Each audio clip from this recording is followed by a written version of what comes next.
Hey Tessa, it's been a while since the last time I heard from you. Is everything good? I'm so sorry I didn't have time to text and call you as often as I used to. I'm a famous writer now and I've been swamped with interviews and book signings. Ugh. I hope you didn't take it too personal and forgive my carelessness. Hi Heather. Yes, things are going well, as usual. In fact, nothing much has changed since the last time I moved out of the house, actually. I'm surprised you brought that up. Are you still holding a grudge against me for marrying your ex-husband? It's been years, sis. You should be able to forgive me by now. We're family after all. I wish it were that easy. Losing my husband and getting kicked out of my house in one day was a lot to handle. As a matter of fact, I still haven't fully processed everything that happened, and I still feel the pain when I think about it. I know, sis, but how can you save a marriage that was no longer working anymore? George already told you that his feelings for you had faded over time, and I was the only one who had a spot in his heart. Surely he made this clear before you guys got divorced, correct? I know you're still beating yourself up for losing such a well-off man like George, but it's about time you move on and face the reality, Tessa. I never cared about his money. What I cared about was the betrayal. I was deeply hurt when I found out that he cheated on me with you. The sight of you two together in my bedroom was a knife to my heart. I felt betrayed and humiliated. Come on, sis. Don't act like I'm the one who's at fault here. I mean, your husband was the one who hit on me first. What was I supposed to do? Even if that were the case, you could have easily said no. But instead you chose to betray your own sister. My husband wasn't innocent, but I don't think you were either. In fact, I still blame myself sometimes for ignoring the red flags that kept telling me you were seducing my husband. Honey, I wouldn't call it a betrayal. Didn't you hear what he said before the day you got divorced? He told you that he had lost all of his interest in you a long time ago, but he didn't want to hurt your feelings. Many times he came to me for comfort and advice, and we grew closer and closer just like that. George was unhappy for quite a long time, and he just finally found the courage to leave. Enough! I'm not really feeling up to talking about that at the moment. Can we just change the subject of our conversation? Yeah, sure. So, what have you been doing for a living, Tessa? Still trying to make it as a full-time freelance artist? I already told you a million times, your paintings suck. No one wants to buy them. They're so bad, you could lay them on the floor and people would mistake them for doormats. Don't be so harsh on me, Heather. I know my paintings aren't everyone's cup of tea, but I believe that art should be a reflection of the artist's heart and soul. I could draw something easier for the audience to approach, but that would be a betrayal of my own artistic vision. I'm not going to compromise my art just to make it more marketable. I know that there are people out there who'll appreciate my work for what it is. Whatever your stupid belief is the reason why you're still living in poverty. For me, money comes first. And it's all about creating things that people will like. Just look at me and my best-selling book, The Power of Marriage.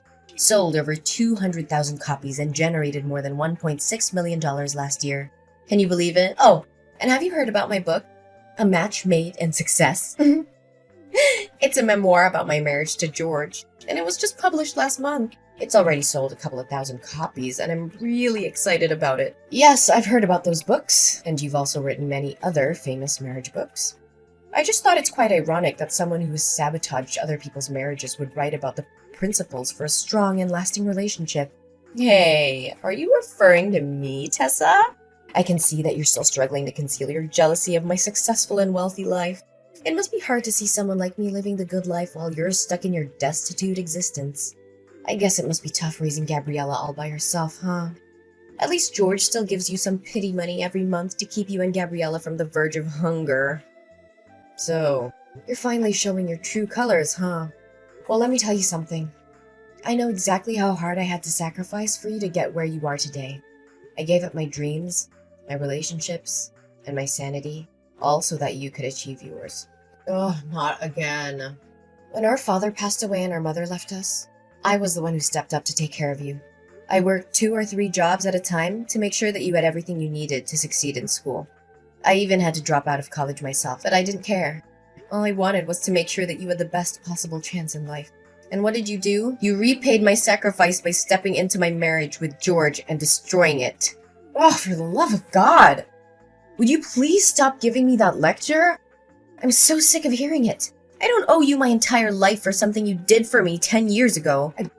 barely even remember it. I certainly don't appreciate you bringing it up every single time we talk. You sure are ungrateful, aren't you? Anyways, do you have free time? I just want to invite you to come over to my house and join my birthday party. It'll be fun, but don't bring Gabriella along. She would cry and ruin the party for everyone else. I don't really want to go because I have a lot of things to do. Ugh, please, your excuses are so lame. What else do you have to do all day besides painting those ridiculous pictures that belong in the trash? Think about the sake of our sisterhood and come to my house, please. It will be great fun. I can guarantee you. Okay. I guess it wouldn't harm just to attend your birthday party. We're sisters after all. I'll be there, but I'm not making any promises about how much fun I'll have. That's my sister. So I'll see you at 8 o'clock in the evening at my house, right? Don't forget about it.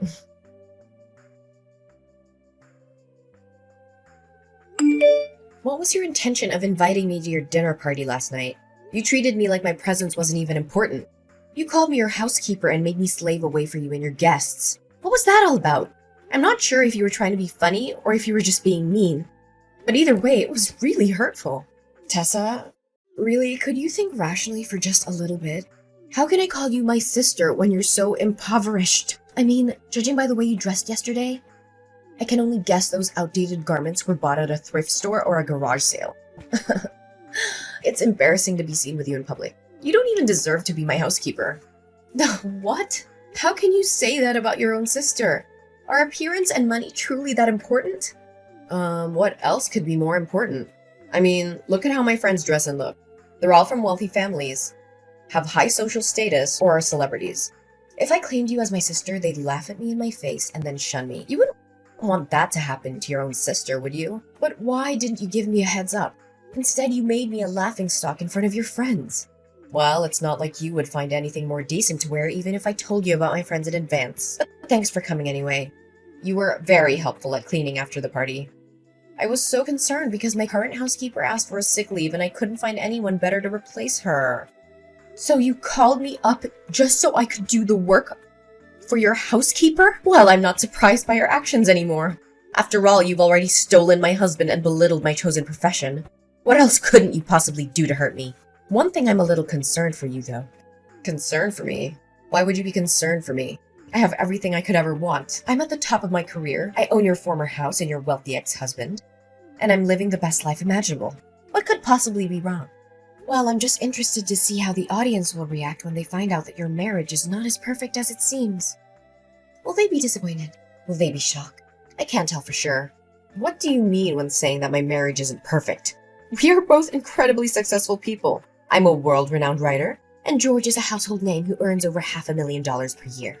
What could possibly go wrong with my marriage? Well, I'm not trying to be nosy, but I found out yesterday that you and George are sleeping in separate rooms. I don't have to be a psychologist to know that sleeping apart can be a sign of troubled marriage, or even a marriage that's on the verge of dying. Am I correct about that? What? How dare you break into my room without my permission? I'm sure you were looking for something to take from my house. What? I may have some financial problems, but I'm certainly not a thief. You were the one who told me to clean the entire house before the guests arrived. Remember, I only did what you asked me to do. Oh yeah, I told you that. But it's understandable that every marriage has its ups and downs. My marriage with George is no exception. We've had a few arguments lately and we're not talking to each other right now. But that doesn't mean our marriage is on the verge of dying, like you said. The condition of the master bedroom is a clear indication that it hasn't been used in a long time. The air is stale and musty, the floor is covered with a thick layer of dust, and there are cobwebs in the corners. The windows are also smudged with dirt. Just admit it, you and George weren't sleeping together for years. Why do you have to keep pretending that you have a happy marriage? We both know that's not the case. You're not fooling anyone. It's my family business. Don't stick your nose into it. I'm sure your audience will be devastated to learn that the power couple, an impeccable marriage they look up to, is nothing but a complete sham. I'm sure the press will be thrilled after I reveal to them this hot topic. You! How dare you threaten me like that? No, I mean, Tessa, why should you ever rat out your own sister? Really? I've made a great fortune and achieved fame from selling those books. If anyone ever finds out the truth about my marriage with George, my reputation will be ruined and I'll be ruined with it too. I'm begging you, Tessa, please don't tell anyone about this. Just a few minutes ago, you were raising your voice at me, calling me your housekeeper, and belittling me for my financial status. What's the reason for your sudden change in your behavior?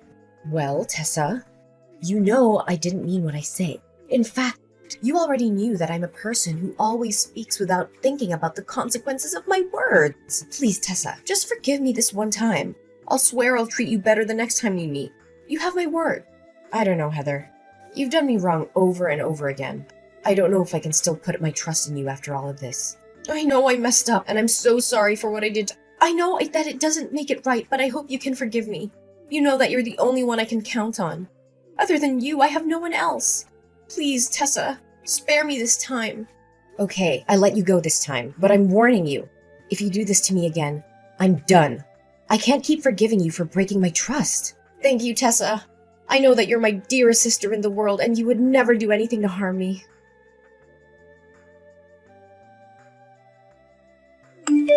Tessa, are you there? I have something very important to talk to you about. Yeah, I'm here. What's up? I have something to ask you. It may sound a little strange, but just hear me out, okay? Sure, go ahead. I'll try to help you the best I could. Listen, can you let me borrow your daughter, Gabriella, for some time? The situation is urgent, and you can't say no to me. What? Borrow Gabriella? What do you need my daughter for? In fact, what are you even thinking? I know this is a lot to process all at once, but I had no other choice. Press has been hounding me with questions about my child with George. They've been asking when we're going to have a child, why we haven't had a child after 4 years of marriage, and even if I'm infertile. I've been bombarded with so many questions, and I finally felt like I had to defend myself. I had to tell them that we already have a child, but we've chosen to keep her out of the public eye. So now you want Gabriella to pretend to be your own child? That's only gonna worsen the situation. You can't cover one lie with more lies. You know that. But what could I do in that circumstance? Tell them that my marriage with George isn't fulfilled and happy as it looks on the surface? If the press found out about it, my life would be a complete disaster. I've worked so hard for my career. I built everything I have from the ground up. The fame, the money, the spotlight. Everything I own would dissipate in just a blink of an eye. How can I live with that? I don't know, Heather, but this is just too much. Gabriella is my daughter, and I love her more than anything in the world. I just can't hand her over to you like a merch. Oh, sister, don't make it sound so complicated. I'm just gonna borrow Gabriella for the press release of my upcoming book. After that, I'll let her back into your arms, safe and sound. In fact, after appearing at my press release as my daughter, Gabriella will become famous just like me. With her newfound fame, she'll be able to earn a lot of money and sign contracts with large brands. This will turn you and your daughter's destitute life into something that's worth living. Don't try to bait me with money. You know that I'm not a materialistic person like you. Besides, Gabriella doesn't need the kind of fame that is based on lies. She deserves to be famous for her own merits, not because of someone else's deception. I don't want her to end up like you, living a life that is based on falsehood and manipulation. I know, but at least help me out this time. If you still consider me your sister. Look, if you don't lend me a helping hand this time, my whole career and everything I put effort into will go down the drain. Do you actually have a heart to see everything I worked for get destroyed right in front of my eyes? Look, if you don't agree to my plan, then I have no reason to exist in this world anymore. What are you saying, Heather? Please don't think about doing anything stupid. You still have a whole life ahead waiting for you. Just divorce George and rebuild your happiness from scratch. You still have plenty of time. You're still young. Are you crazy? I can't give up the fame, money, and glory that I'm possessing. It's the most ridiculous thing I've ever heard. If you don't agree with my plan, it's all over. Don't break my heart into a million pieces. You know I only have you and Gabriella as my flesh and blood relatives. So you agree to do as I say. Come on, I'm only borrowing Gabriella for 1 day. I'll have her back to you before you know it. All I'm going to do is introduce her to the audience and have her practice answering some questions for the press. I just need her to convince everyone that I'm her mother. I promise I won't do anything to harm her. I just need her help for 1 day, and then she'll be back with you. Okay then, if you insist. That's my sister. I'd like to borrow her for tomorrow morning for my press release. It starts at 9 a.m., so I'll come to your house at 8 a.m. to pick her up. You know, this press release is for my new book, The Parenting Journey, a roadmap for raising happy, healthy children. I know the audience will love it, especially when I introduce my own child, who I'll claim to be the source of my inspiration. This is so wrong, Heather. I feel like you're lying to the audience, especially your fans. Honestly, my biggest advice for you at this very moment is to stop before it's too late. I know. Just help me this one time and I'll promise I'll never ask anything from you ever again. Fine, I'll help you this time, but please don't do anything out of line.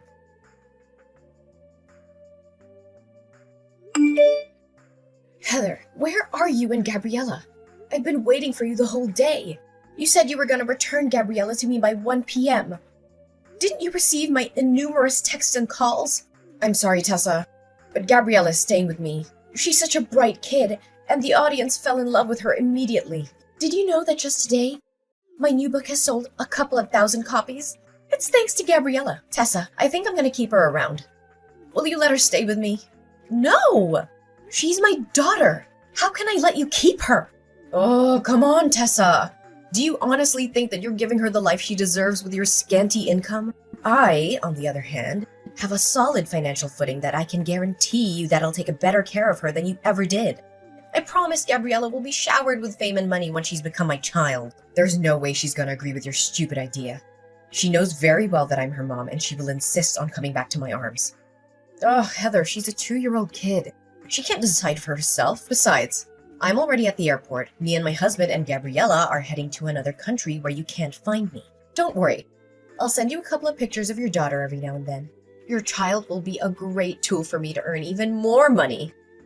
I knew you would do something like this. You know? What do you know about? Look, I overheard the conversation between you and George. You saw how the audience reacted to Gabriella, and you decided to exploit her for your own gain. You only wanted to use her as a tool to further promote the image of a perfect family that you're crafting. Do any of my words sound wrong to you? What? So you already found out about my plan? Why did you let me carry on with it anyway?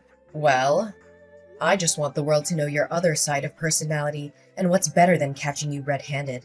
By the way, me and the paparazzi are after you. We were tailing you all the way from your house to the airport. You're not gonna get away so easily. And what's happening between us is being broadcasted live. Guess you're making $1 million worth show. Just as you always wanted. What? Where are you? Show yourself now. I don't have time to play the game of cat and mouse with you.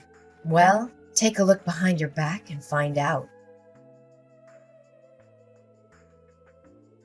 Heather was shocked when she saw me in a crowd of paparazzi chasing after her, demanding answers.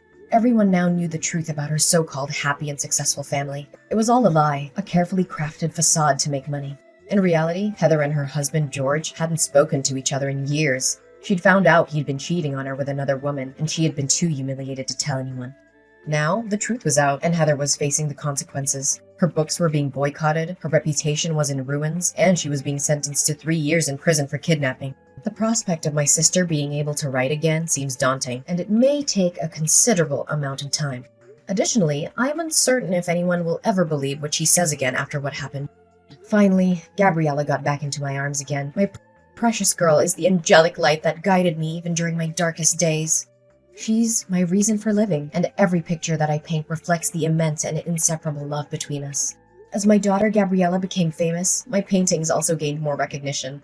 The audience finally understood the deep meaning behind my paintings, which depict the special bond between a mother and child. Eventually, I was able to open my own painting gallery. With the proceeds of the sale of my paintings, which amounted to almost $100,000, I donated half the money to charities that provide financial assistance to single mothers. I hope to uplift their lives in the same way that mine had been uplifted. Hey, Emily, I think it's time to talk about Justin. Lately, he's been starting to slack a lot more in his school life. I feel like his grades are slipping. He also hangs out with his friends very often. Don't you think that you spoiled him? Huh? Justin has been slacking? That's not like him at all. Are you sure that you didn't look for the wrong name? The last time I checked, he was still in the top 3 of school. Top 3? Emily, I've been talking about this to you many times. Justin has to work harder to be on top, not to be a good-for-nothing student. Oh, don't be so hard on him. He did his best. Besides, I think that we shouldn't put too much pressure on his shoulders. He's still at an age that feels curiosity about the world. We should encourage him to try other things, not just study. That are just the thoughts of the losers. of the losers. He's my son. He inherits my perfect genetics, so he has to be the best. If he doesn't start acting right, he'll have to be careful about getting a job. He's as diligent as ever.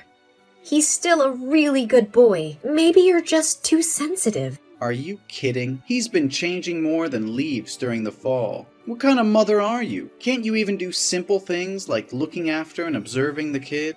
You keep saying Justin has been changing, but I don't really see it. Do you think that he found a new girl in his life? A girl must be the only explanation. Well, Justin is going to become a college student in just the next few months. Shouldn't we give him some space to grow up? He's at an age where he's considering his social life and friends more. That's normal to have a relationship at this time. Most kids at his age have been in a relationship once or twice.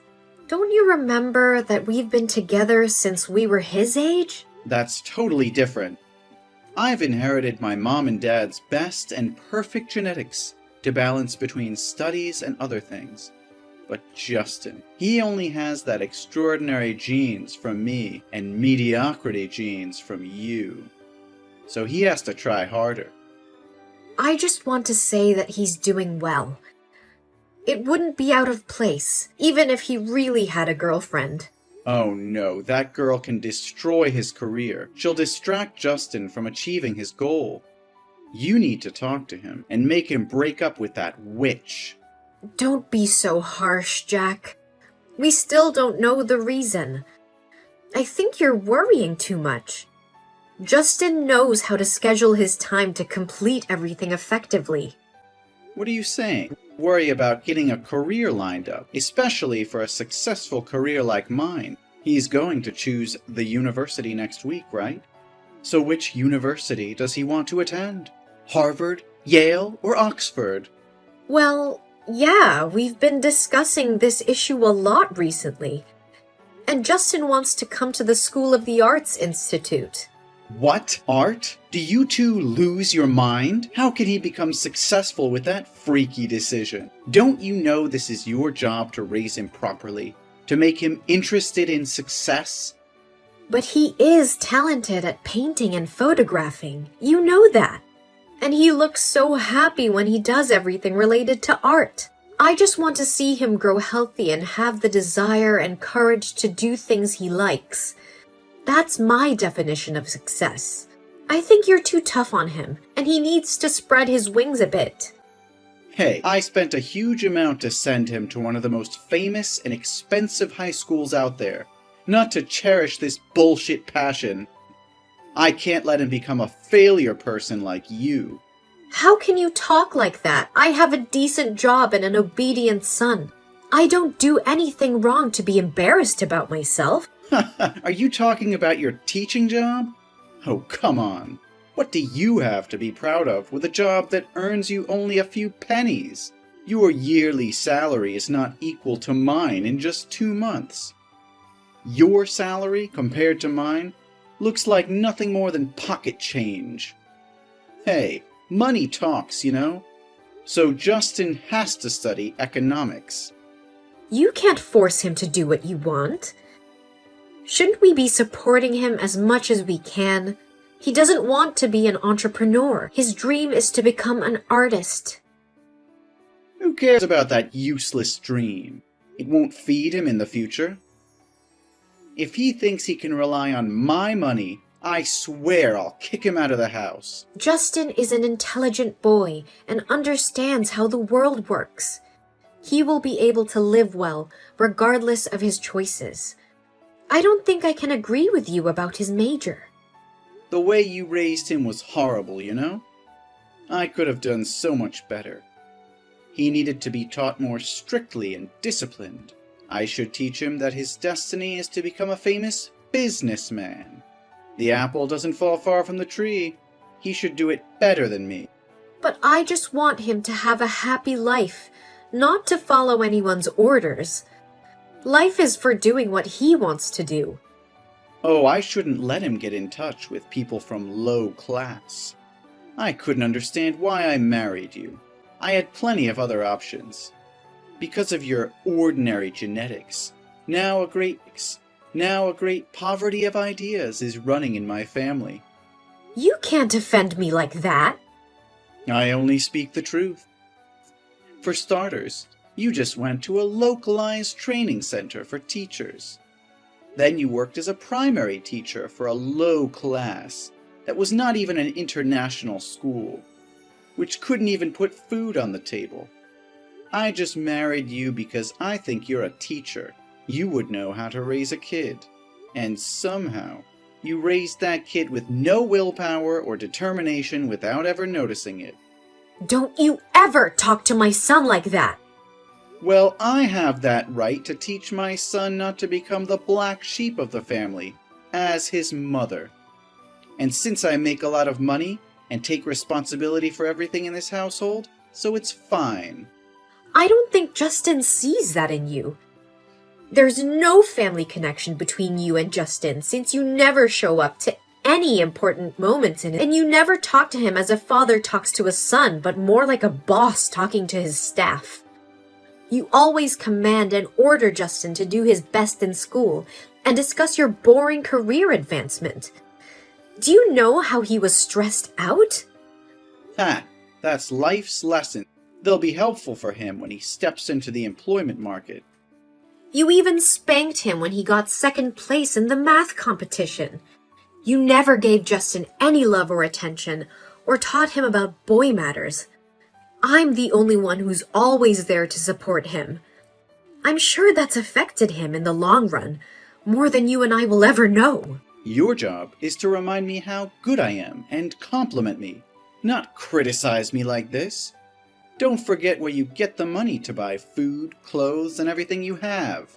I'm the only one who makes any amount of real money around here.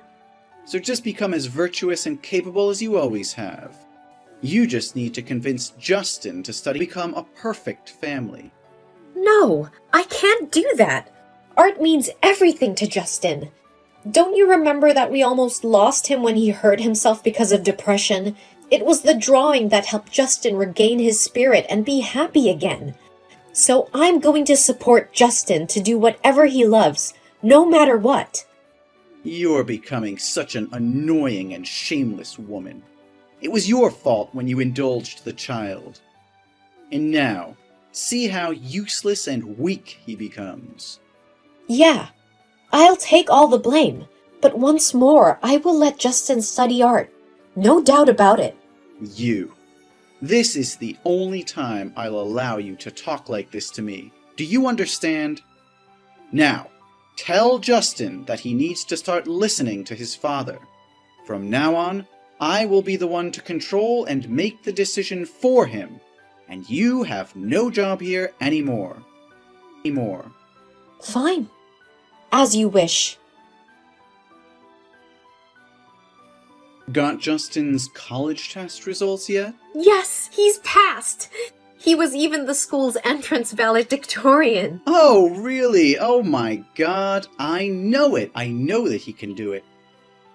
Such an intelligent boy. I'm so proud of my son.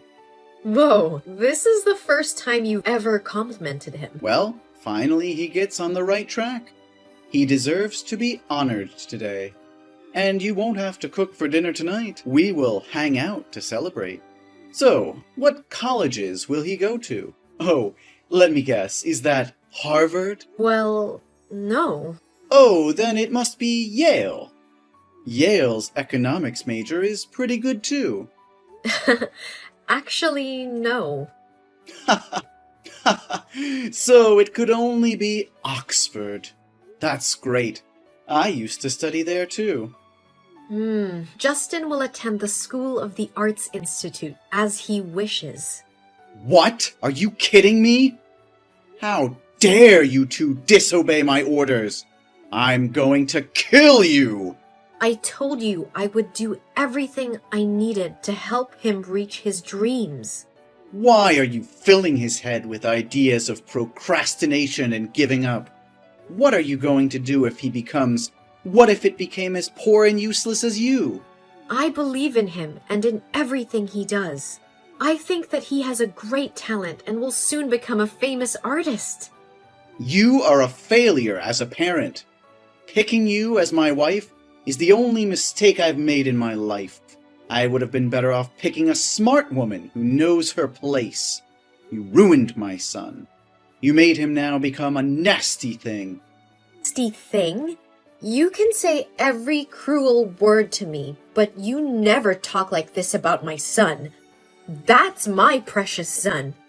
Ha! Without me, you guys would have died of starvation. It's all your fault. How can my genetics be messed up like that in another way? I just do what a mom needs to do. To raise a kid to become a worthless piker? Whoa, you're really great at that job. Hey, Jack, shut up. What did you just say? I said, shut up. How dare you talk to me like that? Don't forget who's the empower here.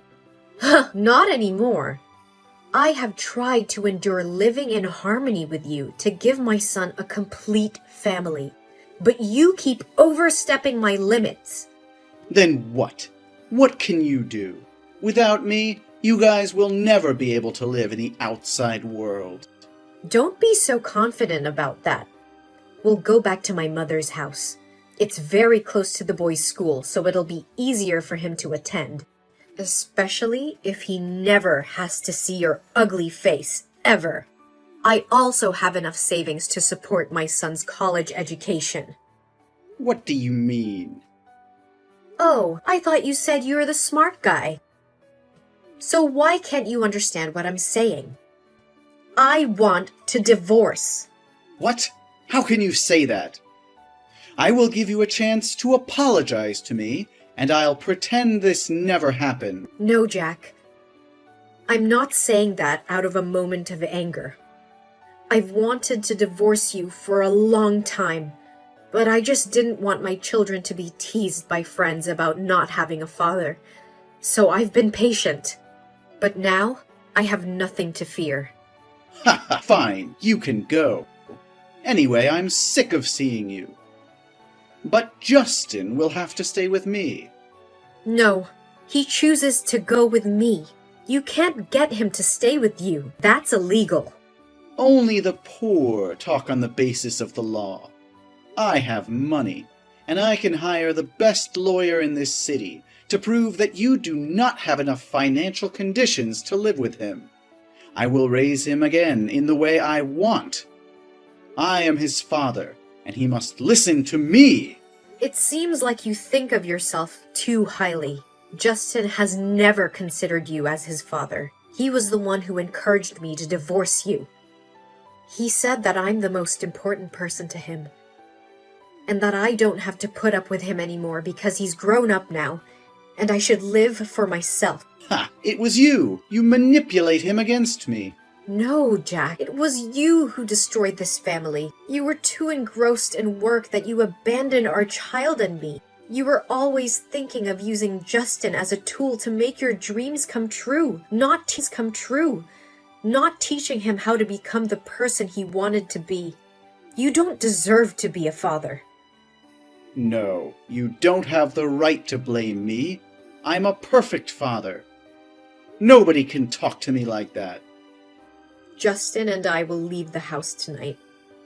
I will leave the divorce petition in the living room. Remember to sign it.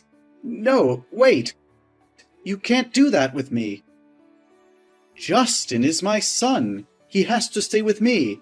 I have money, and I can give him money, lots of money, to retake the exam and major in economics. You know that only with me can he get the best education. Only then will its future be good. Emily, think about it. It's too late, Jack. I think you need time to reflect on what you've done. Emily, please. Tell Justin to stay with me. I hope that if you remarry, you'd never make a mistake like this ever. And don't worry, we won't take a dime from you. Emily. Hey, Emily. Please don't ignore me.